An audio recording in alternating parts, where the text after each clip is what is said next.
देखिए, संभावनाएँ कम हैं मगर मुझे लग रहा है, मेरा दिल बार-बार यही कह रहा है कि ऐसा ही होगा। ये काकी फिर से पासा बदल देगी, अपना पाला भी बदलेगी और जिस तरीके से इसने देवी अहिल्या को भी हैरान किया था, वैसे ही हँसता-गाता हुआ जीवा भी हैरान हो जाएगा।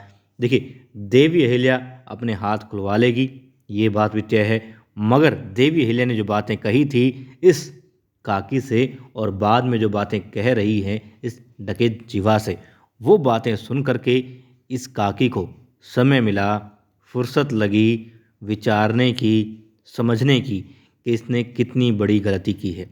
वो देख रही है कि देवी अहिल्या जीवा से कहती है कि यदि जीवा तुम जीवित रहना चाहते हो तो सिर्फ़ और सिर्फ़ एक ही रास्ता है, वो है देवी अहिल्या की मृत्यु।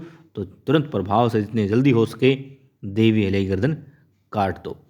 अब देवी अहिल्या खुद मरने की बात कह रही है। क्यों? क्योंकि वो प्रेम करती है, प्यार करती है, अपनी सिर्फ ज़िंदगी ही नहीं बल्कि संतान से भी ज़्यादा प्यार करती है मालवा को, उसकी प्रजा को। और जब एक रानी अपनी प्रजा के लिए अपने जीवन को कुर्बान करने पर तुली हो, तो भला प्रजा की एक नागरिक जो चंद सिक्कों में बिक गई हो, उसकी समझ में बात क्यों नहीं आएगी कि तू अनर्थ करने जा रही है, पाप करने जा रही है।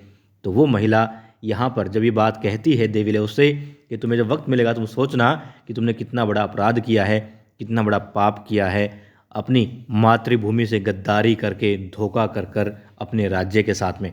और अब देवी अहिल्या ने जो बात जीवा से कही, उस वक्त उस काकी का गला सूख रहा था। वो सोच रही थी, विचार रही थी कि उसे क्या करना चाहिए, उसने क्या गलत किया है। और यकीनन जब ये संता कुल्हाड़ी लेकर के जा रहा होता है देवी अहिल्या की गर्दन काटने के लिए, क्योंकि उसने आदेश दे दिया है जीवा ने कि मार डालो देवी अहिल्या को, तो देवी अहिल्या पर वार करने से पहले, हालांकि संभावना ये भी है कि देवी अहिल्या अपने हाथ को खुलवा लेंगी और खुद ब खुद ये संता देवी अहिल्या के हाथों मारा जाएगा। मगर ये भी मतलब मेरा दिल कहता है कि ऐसा भी होगा कि काकी अपना हथियार फिर से उठाएगी और जीवा की गर्दन पर लगा देगी और उसके साथियों से, डकैतों से कह देगी कि देवी अहिल्या को छोड़ दो, उनसे दूर हो जाओ, अपने अपने हथियार डाल दो नीचे। और फिर जब जीवा उससे कुछ कहेगा, समझाने की कोशिश करेगा, डराने की कोशिश करेगा, लालच देगा, तब वो महिला कहेगी कि उसे अपने प्राणों की तनिक भी परवाह नहीं है। इस रानी के लिए, इस मातृभूमि के लिए वो 100 बार मरने के लिए तैयार है। हो सकता है ऐसी बात उसके जहन में आ जाए, उसकी बंद आंखें खुल जाए।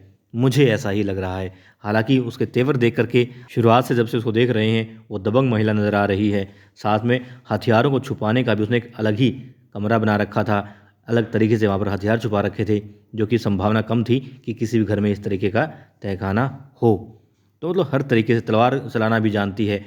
वो एक आवाज़ वो निकालती है डाकुओं को भगाने के लिए, सचेत करने के लिए, तरफ ले जाने के लिए, जो डकैत ही अक्सर इस्तेमाल करते हैं। तो समझ में आने वाली काकी लगती तो नहीं, मगर फिर भी मेरा दिल यही कहता है कि देवी अहिल्या की बातें सुन कर के और जिस तरीके से जो जज्बा है देवी अहिल्या का मातृभूमि पर कुर्बान होने का और अपनी प्रजा के लिए कुछ कर गुजरने का, तो उससे थोड़ा बहुत तो समझ आएगा इस काकी को और वो भी अब देवी अहिल्या का साथ देगी। और नहीं तो कम से कम ये सोच कर देगी कि अब तो वो अपने जीवन के अंतिम पड़ाव पर है, ऊपर वाले भगवान को भी उसने अपना मुंह दिखाना है, तो अपना फ़र्ज निभाए और मातृभूमि का जो कर्ज है थोड़ा तो चुकता करे।